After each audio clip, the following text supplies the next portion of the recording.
शुक्रिया जनाब speaker. Sir, सबसे पहले तो मैं आपके शुक्रिया अदा करने के साथ साथ ही हमारी एक एडजस्टमेंट मोशन थी उसका भी ज़रूर जिक्र करना चाहूँगा, जो इस अंदोनाक वाक़ये के बाद हमारी पार्टी की तरफ से जमा कराई गई थी। और चूँकि काफ़ी लंबी चौड़ी है, लेकिन मैं सिर्फ रिकॉर्ड पर लाना चाहता हूँ कि हमने इसमें सारे मुहर्रिकात का भी जिक्र किया है कि आया ये वाक़या किस कदर अंदोनाक है और इसके असरात किस कदर गज़बनाक हैं। मैं इससे भी इनकार नहीं करता कि ऐसे वाक़यात मुल्क के किसी भी हिस्से में कहीं भी हों, उस पर जितनी भी मजम्मत की जाए और उस पर जितना भी गम व गुस्सा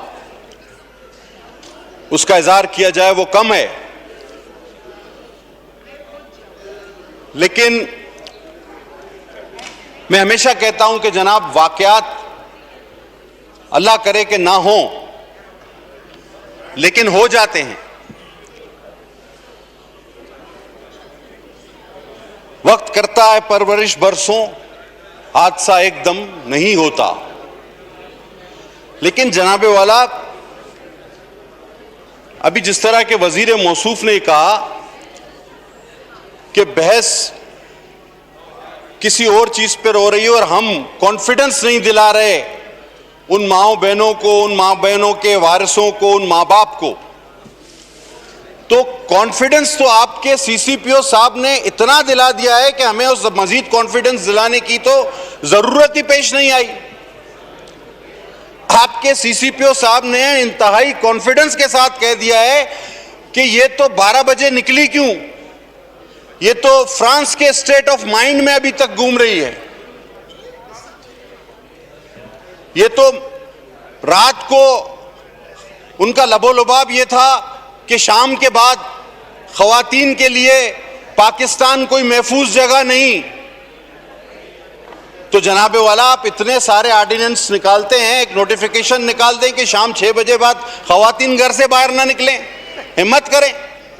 आप इल्जाम लगाने के बजाय जिस खातून के साथ इतना अंदोनाक वाक़या हुआ, उसके बाद आप ये इल्जाम लगा रहे हैं कि ये इसका निकलना गलत था, और फिर आप यहां फ्लोर ऑफ द हाउस पे कहते हैं कि उन माँ बाप को हमें एतमाद दिलाना है।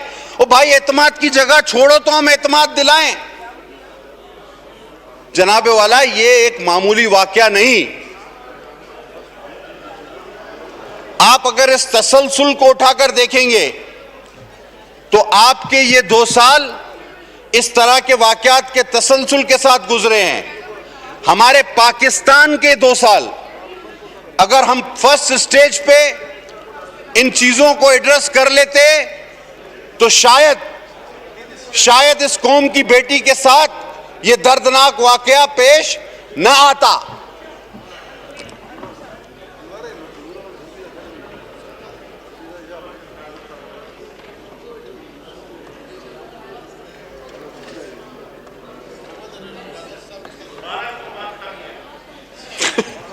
जी प्लीज। जनाबे वाला जी, सबसे पहले तो मैं एक बात कहूंगा जो इंतहाई तकलीफ का बायस बनी, और आज अगर आप मेरी बात को ना लें तो मोअज़्ज़ज़ हाई कोर्ट के रिमार्क्स पढ़ लें। उन्होंने कहा है कि इस सीसीपीओ के बेवकूफाना बयान के लिए का दिफा करने पर पूरी कैबिनेट को माफी मांगनी चाहिए। ये मैं नहीं कह रहा, ये आपकी ऑनरेबल हाई कोर्ट कह रही है। आपने उसका दिफा किया, हद मुमकिन दिफा किया, उसके साथ आप खड़े रहे। हादसा तो हो गया, सानेहा तो हो गया, लेकिन आप उसके साथ खड़े रहे, उस नैरेटिव के साथ बराबर में खड़े रहे प्रेस कॉन्फ्रेंस में कि जो कहता है कि औरत को नहीं निकलना चाहिए था, कसूर उसका है। अगर उसका गैंग रेप हुआ तो उसका कसूर है। मैं समझता हूं सबसे बड़ा मुल्जिम और मुजरिम वो है इस कौम का।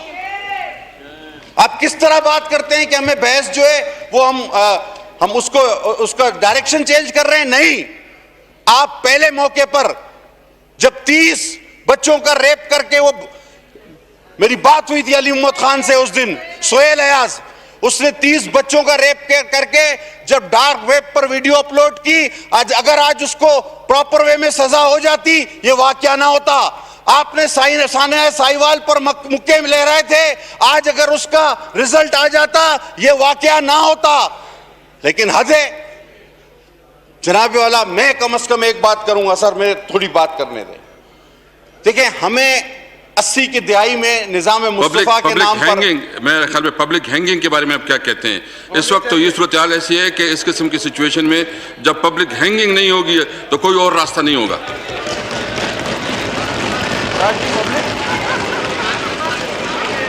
जी जी जी, मैं समझता हूं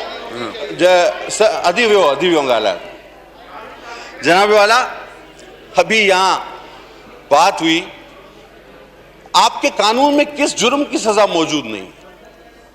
मुझे एक बात बता दें, आपके कानून में किस जुर्म की सजा मौजूद नहीं है और किस जुर्म की सजा नहीं मिल रही? हर जुर्म की सजा तफवीज है, हर जुर्म की सजा मिल रही है, लेकिन ये वाकयात दिन ब दिन जन्म लेते जा रहे हैं।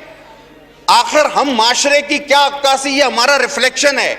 हम किस तरफ जा रहे हैं, ये हमारी सोचें किस तरफ जा रही हैं। चाहे पाकिस्तान का कोई भी इलाका हो, इस तरह का अंदोनाक वाकया होता है तो ये जहनी पसमानदगी की दलील है। पटेल साहब, मैं एक बात बताऊं जी, इतने पसमानदा क्यों होते जा रहे हैं?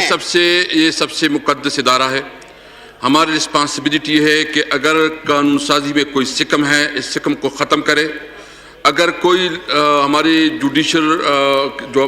प्रॉपर जुडिशल रिफॉर्म में चाहता हूँ कि हम हाउस प्रॉपर जुडिशल रिफॉर्म करे कि इस किस्म की रेपिस्ट और जो माशरे के दुश्मन है उसके साथ वो सलूक हो कि कोई आइंदा जुर्रत ना कर सके। सर, आपने मेरी बात की, मैं आपका शुक्रगुजार हूं, आपने मेरी बात की तायीद की कि अगर उस सोहेल अयाज जो 30 बच्चों का रेप करता है और वीडियो अपलोड करता है, उसको अगर करार वाकई सजा मिल जाती तो ये वाकया ना होता। आपने तो मेरी बात की तायीद की है। और मैं सर आगे बताता चलूं कि आपके यहां हर जुर्म की सजा मौजूद है और आप इस बात की भी, इसका मतलब है, तायीद कर रहे हैं कि जो ऐसे कामों का दिफा करे और जो विक्टिम पर इल्जाम लगाए उसको भी सजा देनी चाहिए। तो इस तरह तो आज ये सीसीपीओ अभी तक लॉकअप होना चाहिए था। अगर आपकी मैं बात मान लूं, अभी तक तो उसको लॉकअप में होना चाहिए था। जनाब वाला, बात ये नहीं, बात यह है कि वाकये के बाद आपका रद्द अमल क्या होता है। बात यह है कि वाकये के बाद आप उसको किस तरह फॉलो करते हैं, मुल्जमान को कैसे गिरफ्तार करते हैं, आपका मौकफ क्या होता है। हमारे वजीर साहब जो कि सबसे ज्यादा बोलने वाले वजीर हैं, हर मौके पे वो प्रेस कॉन्फ्रेंस करते हैं। अगर बात मोटरवे की आ रही थी, अगर था या नहीं था, तो उनको पहले रोज छोटे छोटे मसले पर प्रेस कॉन्फ्रेंस 3-3 वज़रा आपके करते हैं। और बिलखुसूस बिलखुसूस अगर सूबा सिंध में कोई वाकया हो तो 3 वफाकी वजीर मिलकर प्रेस कॉन्फ्रेंस करते हैं। 3 दिन से मौसूफ गायब रहे। जब मोटरवे का जिक्र आ रहा था, ये 3 दिन से गायब थे, आज ये बयान देने आए हैं। मैं जनाब इतना भी आपसे पूछना चाहूंगा कि जब आपकी पूरी कैबिनेट कहती रही कि ये सीसीपीओ ठीक है, आज अदालत ने हुक्म दिया है कि पूरी कैबिनेट को माफी मांगनी चाहिए, कमेंट्स दिए हैं, तो क्या आपकी पूरी कैबिनेट माफी मांगेगी? नंबर 1। दूसरा, हम ये कह तो रहते हैं कि जी हम एक माशरे के मर्द हैं। जनाब, मर्द बड़ी खुसूसियात की बात होती है।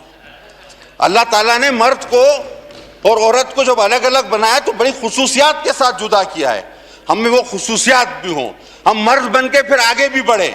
हम मर्द बढ़ के सबसे पहले सीसीपीओ को हटाएं, हम मर्द बन के सबसे पहले गिरफ्तार करें, सजा दें। सिर्फ बातें करने से कुछ नहीं होगा। इस किस्म के पहले भी वाकयात हुए, वो पड़े हुए हैं, वो आपने बास्केट में डाल दिए। सर, किस शोबा जिंदगी में मुझे बताइए हम। सर एक मिनट बस वाइंड अप कर ले प्लीज। मैं बहुत लोगों ने बात कर सर, मैं तो ये कहता हूं किस शोबा जिंदगी में आप आगे बढ़ रहे हैं। आप पसमानदा से पसमानदा होते जा रहे हैं हर शोबे जिंदगी में। मैं शोबे नहीं गिनवाऊंगा, लीडर ऑफ अपोजिशन ने गिनवा दिए।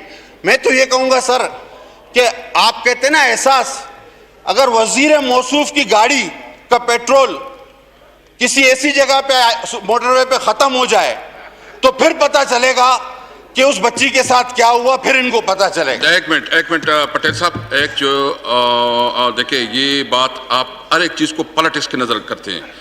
देखिए मैं आपको बताऊं ना, ये सीरियस मसला है, सीरियस इशू पे सर मैंने पॉलिटिक्स क्या की? Doctor Sharif Mizari please, doctor Sharif Mizari please. शुक्रिया स्पीकर साहब। बिस्मिल्लाहिर्रहमानिर्रहीम। अभी तक जो मैं डिबेट सुन रही हूँ स्पीकर साहब, सियासत भी उसका हिस्सा आ गई है, पुलिस पे भी आ गया है। मैं यहाँ बात करना चाहती हूँ एक ख़वातीन की हैसियत से।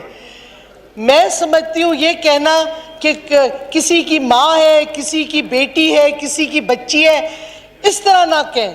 एक औरत को औरत की हैसियत से इज्जत दें और उसको सारे हुकूक वही दें जो मर्दों को मिलते हैं। मेरी इज्जत इस वास्ते नहीं होनी चाहिए कि मैं किसी की बेटी हूं या किसी की बीवी हूं या किसी के बहन हूं। मेरी इज्जत बहैसियत एक औरत होनी चाहिए, क्योंकि मैं एक औरत हूं और मैं एक इक्वल शहरी हूं इस मुल्क का। मुझे किसी का हक नहीं बनता कहने का कि आप इस तरह का लिबास पहने, आप इस तरह सफर करें, आप किसी महरम को लेके जाएं, आप अकेली क्यों सड़क पे फिर रही हैं, ये किसी का हक नहीं बनता। अगर एक मर्द अपनी नजर नीचे नहीं रख सकता, अगर एक मर्द इज्जत से नहीं औरत को देख सकता,